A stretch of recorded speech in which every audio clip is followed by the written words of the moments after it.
anak-anak kami sekalian dimanapun kalian berada. Kali ini kita akan lanjutkan materi kita ekonomi di kelas 11. Kita akan membahas materi di bab 3 dengan judul ketenagakerjaan dan juga pengangguran.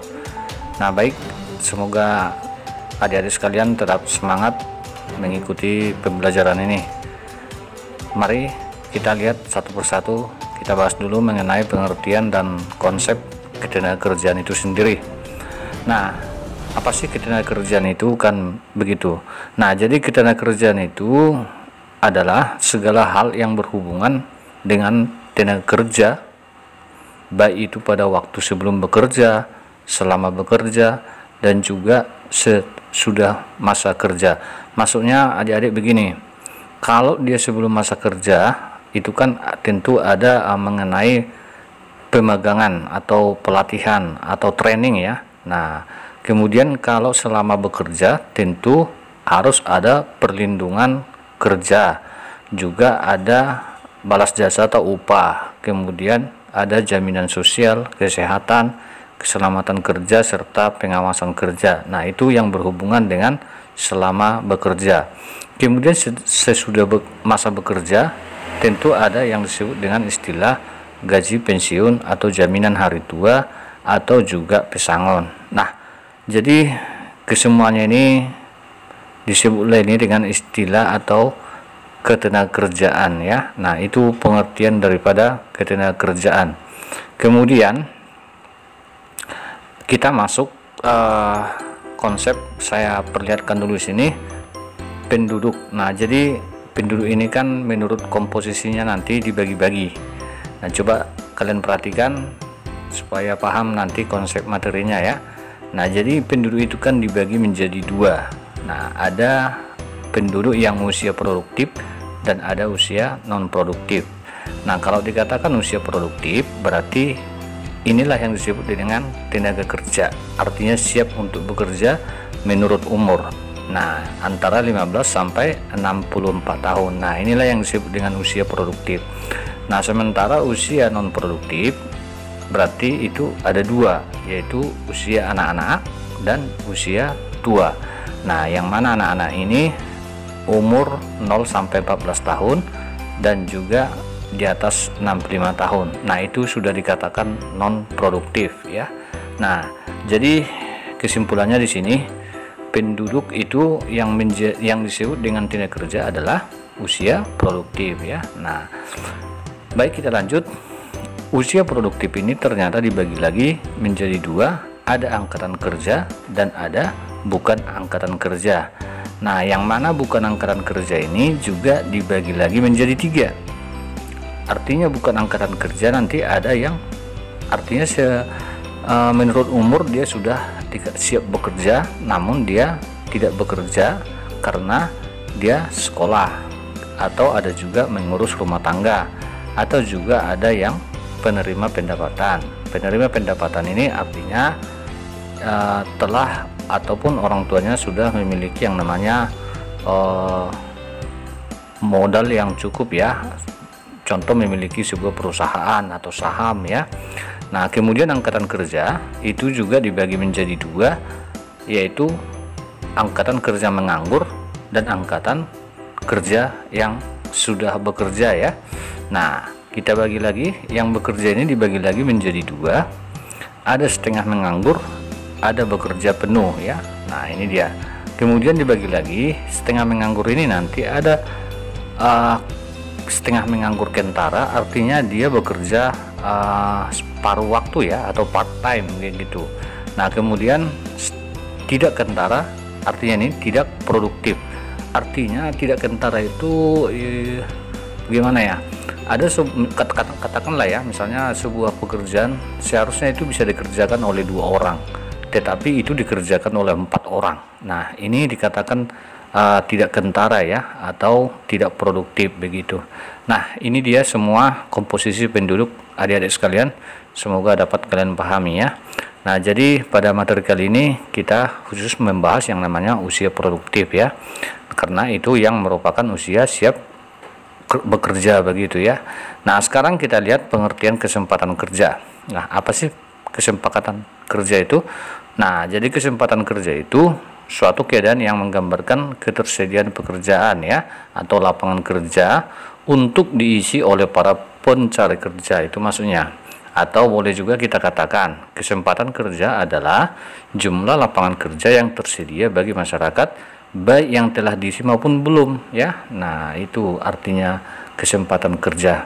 Nah, jadi di Indonesia, di negara kita, masalah kesempatan kerja ini itu tentu dijamin menurut Undang-Undang Dasar 1945, yaitu di pasal 27 ayat 2. Adapun bunyinya nanti, tiap-tiap warga negara berhak atas pekerjaan dan penghidupan yang layak. Nah, kita lanjut. Apa sih indikator daripada ketenagakerjaan itu? Nah, coba kalian perhatikan, yang pertama tadi ada yang disebut dengan istilah rasio ketergantungan atau dependensi rasio ya. Nah, jadi rumus daripada dependensi rasio ini atau angka ketergantungan ini, kita tinggal bagi jumlah penduduk usia non produktif dibagi jumlah penduduk usia produktif kali 100. Nah, artinya jumlah penduduk usia produktif berarti usia anak-anak ditambah usia tua dibagi usia muda, begitu ya. Nah, kali 100. Kemudian selanjutnya kita juga dapat menghitung tingkat partisipasi angkatan kerja ya. Tingkat partisipasi angkatan kerja itu sama dengan jumlah angkatan kerja dibagi jumlah penduduk usia kerja ya. Jadi hati-hati, itu dibagi jumlah penduduk usia kerja, berarti umur 15 sampai 64 ya. Nah, kemudian kita lanjut. Indikator berikutnya misalnya tingkat pengangguran terbuka ya. Nah, itu juga dapat dihitung dengan rumus jumlah pengangguran itu nanti dibagi jumlah angkatan kerja yang ada ya. Nah, itu dikali 100%. Kemudian tingkat produktivitas tenaga kerja. Nah, ini juga bisa dirumuskan PDB dibagi produk domestik bruto dibagi jumlah penduduk yang bekerja kali 100%. Nah, itu indikator daripada ketenaga kerjaan ya. Saya rasa ini tidak sulit ya. Kalau ada soal, kita tinggal masukkan saja. Hanya saja adik-adik memahami, nah misalnya jumlah angkatan kerja atau juga usia produktif itu umur berapa. Nah, itu saja. Kemudian kita masuk pengertian dan jenis-jenis tenaga kerja. Nah, apa sih tenaga kerja itu? Nah, jadi tenaga kerja itu setiap orang yang mampu melakukan pekerjaan guna menghasilkan barang maupun jasa, baik untuk memiliki kebutuhan sendiri maupun untuk masyarakat umum. Itu pengertian daripada tenaga kerja ya. Nah, kemudian kita masuk. Secara umum nanti tenaga kerja itu dibagi menjadi dua. Ada tenaga kerja rohani dan jasmani. Nah, kata kuncinya tenaga kerja rohani berarti dia mengandalkan pikiran. Jadi kata kunci rohani itu mengandalkan pikiran. Contohnya apa? Seorang manajer, seorang direktur ya. Nah, dan sejenisnya. Kalau jasmani berarti mengandalkan yang namanya tenaga ya. Nah, misalnya apa? Misalnya para buruh ya di pabrik contohnya ya. Kemudian kita lanjut, tenaga kerja jasmani ini dibagi lagi menjadi 3 ya. Nah, yang pertama dulu kita lihat tenaga kerja terdidik. Nah, jadi ada tenaga kerja terdidik artinya ini memerlukan pendidikan yang tinggi, misalnya guru, dokter ya. Kemudian yang kedua, ada tenaga kerja terlatih. Nah, artinya di sini tidak perlu dia pendidikan yang tinggi, tetapi yang diperlukan adalah keterampilan ya. Nah, contohnya apa? Sopir ya, montir dan sebagainya. Kemudian yang ketiga, tenaga kerja tak terdidik dan juga tak terlatih. Nah, misalnya apa? Nah, kuli bangunan dan buruh gendong misalnya ya. Nah, jadi itu menurut jasmani ya. Tenaga kerja jasmani itu dibagi 3. Kemudian penggolongan kerja. Nah, bagaimana penggolongan kerja? Itu biasanya digolongkan menurut jam ya. Nah, coba kita lihat yang pertama. Ada bekerja penuh. Nah, yang dikatakan bekerja penuh ini apabila orang itu bekerja penuh jika selama 1 minggu itu bekerja 35 jam atau lebih ya. Nah, itu artinya bekerja penuh. Kemudian setengah penganggur itu nanti apabila dia jam kerjanya itu kurang dari 35 jam per minggu begitu. Kemudian setengah penganggur kritis itu orang digolongkan setengah penganggur kritis apabila nanti 1 minggu itu bekerja kurang dari 14 jam. Nah, itu penggolongan kerja menurut jam ya. Nah, kemudian apa sih kriteria bagi angkatan kerja? Nah, jadi kriteria bagi angkatan kerja itu nanti ada beberapa. Yang pertama, jenis pendidikannya ya, itu harus disesuaikan. Kemudian keahlian ataupun keterampilan yang dimiliki oleh seseorang atau tenaga kerja tadi. Kemudian pengalaman kerja ya. Nah, kemudian kesehatan yang prima, kemudian sikap kepribadian dan kejujuran. Nah, jadi adik-adik juga harus mempersiapkan kriteria ini ya. Nah, tentu nanti anak-anak kami itu setelah tamat sekolah ataupun kuliah, tentu kalian masuk ke dunia kerja, dan yang 5 ini harus kalian miliki ya. Nah, begitu. Kita lanjut, apa sih permasalahan tenaga kerja di Indonesia? Nah, coba kita bahas satu persatu. Tingkat pendidikan dan keterampilan yang masih rendah ya. Nah, ini dia yang membuat nantinya tenaga kerja kita itu kurang bersaing di di zaman sekarang. Kemudian yang kedua, tingkat pengangguran yang tinggi ya. Nah, jadi di Indonesia itu tingkat pengangguran itu masih cukup tinggi. Nah, ini juga nanti banyak faktornya ya, nanti akan kita bahas mengenai pengangguran. Kemudian jumlah angkatan kerja juga tinggi karena jumlah penduduk kita itu juga sangat tinggi ya. Jadi itu sangat berhubungan. Kemudian yang keempat, penyebaran angkatan kerja itu tidak merata ya. Nah, artinya bisa saja di daerah lain itu butuh tenaga kerja, sementara di daerah yang lain kelebihan tenaga kerja begitu. Kemudian yang kelima, rendahnya upah yang diterima oleh tenaga kerja. Nah, itu juga menjadi permasalahan ya. Nah, kemudian yang keenam, kurangnya perlindungan terhadap tenaga kerja. Nah, perlindungan maksudnya jaminan hari tua misalnya ya, kemudian risiko di dalam hal bekerja. Nah, kemudian yang ketujuh, waktu kerja yang tidak sesuai dengan harkat dan martabat kemanusiaan. Nah, maksudnya manusia itu kan secara umum itu bekerja 8 jam lah ya satu hari, tetapi di Indonesia masih banyak sebenarnya kita temukan yang bekerja melebihi dari 8 jam ya. Kemudian yang ke-8, hubungan kerja yang kurang harmonis. Yang ke-9, kesejahteraan dan kesehatan kerja itu masih kurang. Kemudian serangan tenaga kerja asing, artinya masih banyak tenaga kerja asing masuk ke dalam negeri kita ya. Nah, tentu itu akan menambah pengangguran di Indonesia. Nah, tetapi semua itu kembali ke pendidikan dan keterampilan yang tadi ya. Nah, jadi inilah permasalahan-permasalahan tenaga kerja yang ada di Indonesia. Tentu permasalahan-permasalahan ini akan dipikirkan, diambil antisipasi oleh pemerintah dan juga kita semua masyarakat ya. Nah, kita lanjut. Kita masuk bagaimana sih upaya meningkatkan kualitas tenaga kerja? Ya, tentu sebagai seorang individu akan membekali diri sesuai kebutuhan perusahaan ya. Kemudian berjiwa wirausaha. Upaya daripada swasta misalnya itu adalah memberikan beasiswa, magang, pelatihan ya. Nah, kemudian untuk peran pemerintah itu membangun balai pelatihan kerja ya. Nah, dan juga nanti bisa saja memberikan beasiswa pendidikan begitu. Itu upaya-upaya meningkatkan kualitas tenaga kerja ya secara umum. Kemudian kita lihat dulu bagaimana sih sistem upah di Indonesia itu. Nah, ada beberapa sistem pengupahan di Indonesia. Yang pertama, ada upah menurut waktu.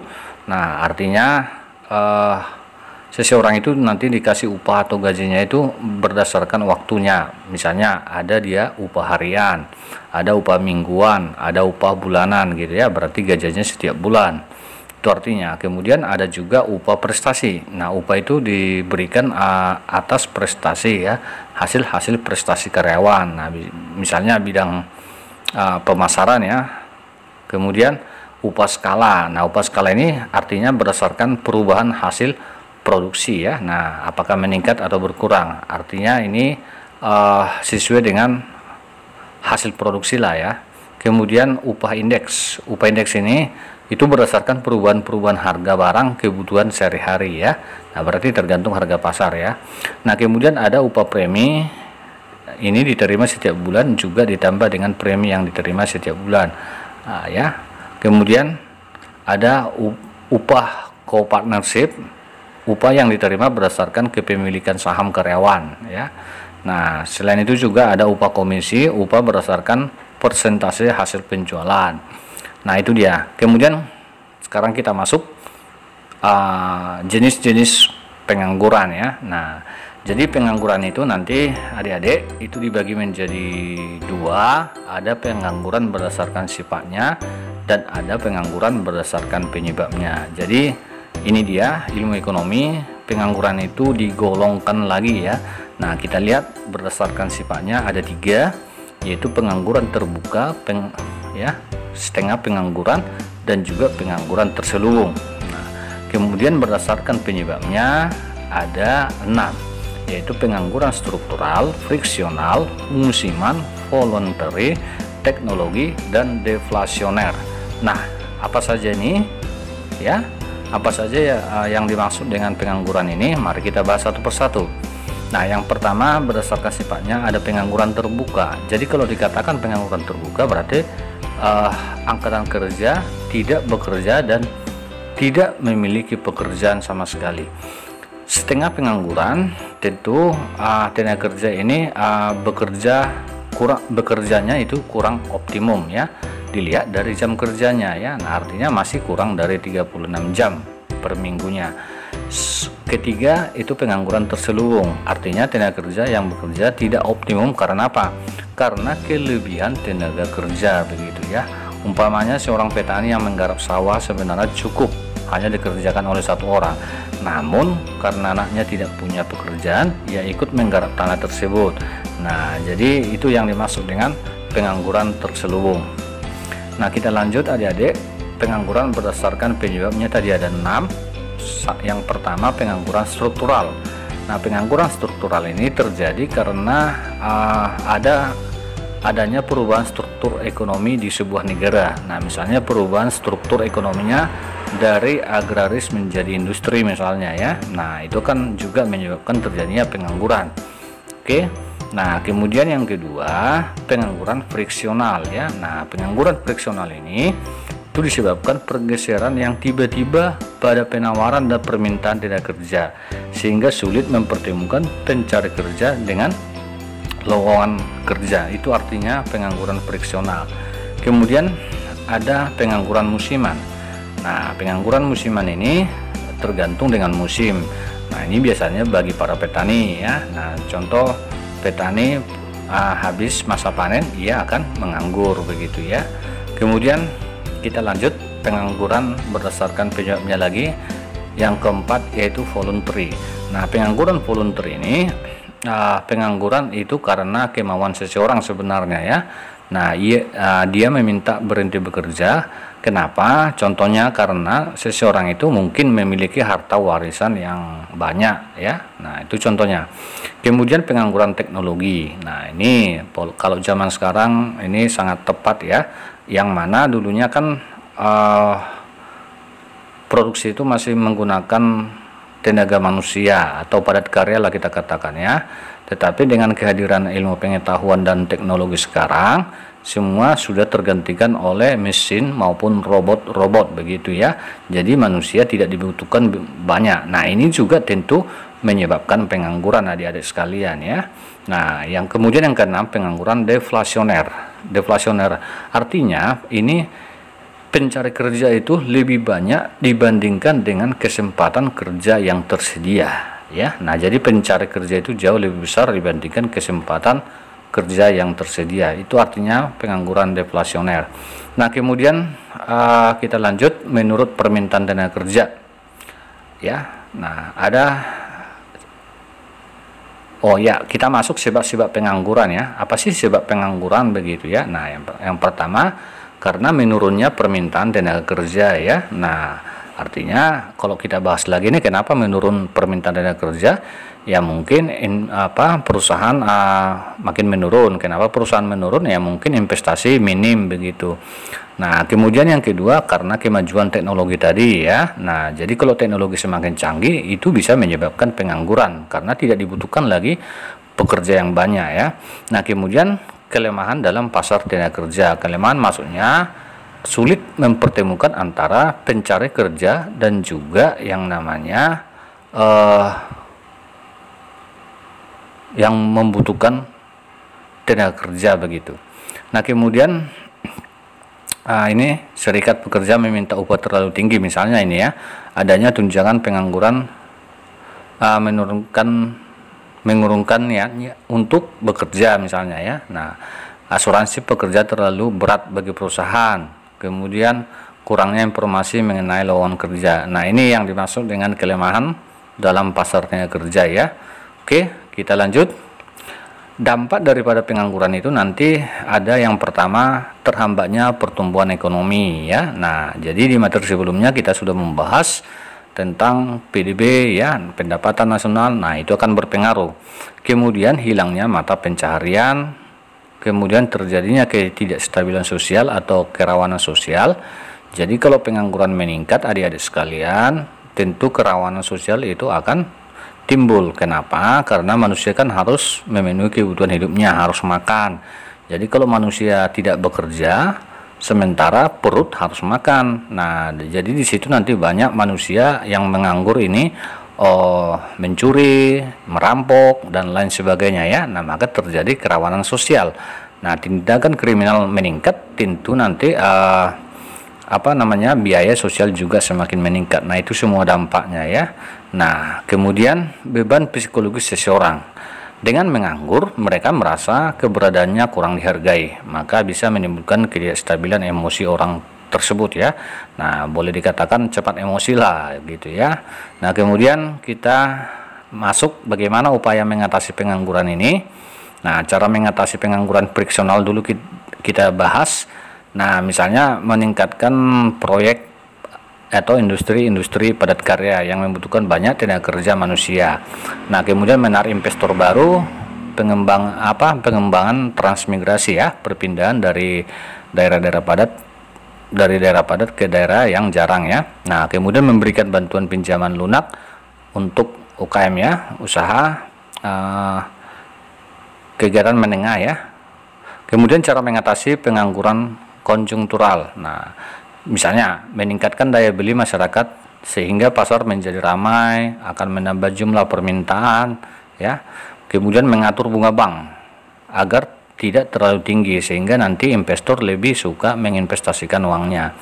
Kemudian kita masuk cara mengatasi pengangguran struktural tadi. Boleh juga diambil kebijakan misalnya menyediakan lapangan kerja baru, pelatihan dan kerja, menarik investor ya. Nah, bagaimana cara mengatasi pengangguran musiman? Nah, misalnya pelatihan keterampilan lainnya ya. Jadi selain bertani misalnya ada lagi keterampilan yang lain ya.